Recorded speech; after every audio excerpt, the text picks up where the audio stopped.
राजा बथे जवनिया हमर हो एगो धली न देह पर कमर हो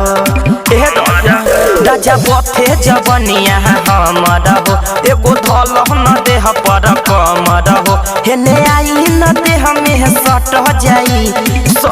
जाई ढोरी के कल पर नाम बलमुआ जहाद तोहर कट जाई ढोरी के कल पर नाम बलमुआ जहाद तोहर कट जाई ढोरी के कल पर नाम बलमुआ जहाद तोहर कट जाई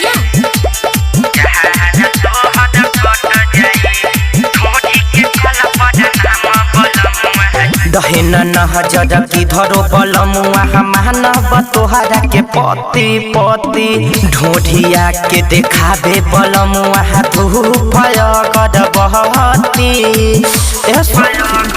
दहेन नहजर की धरो बलमुआ मानव तोहरा के पहती ढोढ़िया के देखाबे बलमुआ धूप गदबहती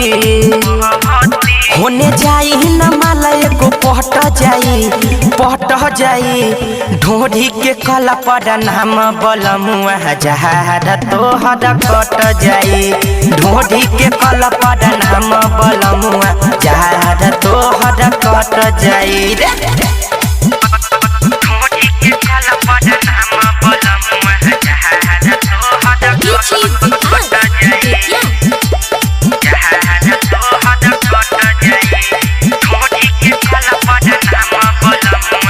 कहले राइट राजा बेदर दिही लगे त हमारा आई आई आई जो ही दीवाना साजू प्रेमी रहे पाऊ कठुआ सखी छोटू बिहारी राजा बेदर दी लगे त हमारा जो ही तो दीवाना साजू रहे पाऊ कठुआ सुनी हमर जवानी घट जाई ढोरी के कल पर नाम बलमुआ जहाद तोहर कट जाई ढोरी के कल पर नाम बलमुआ जहाद तोहर कट जाई। रौनक रिकॉर्डिंग स्टूडियो मेजरगंज सीतामढ़ी।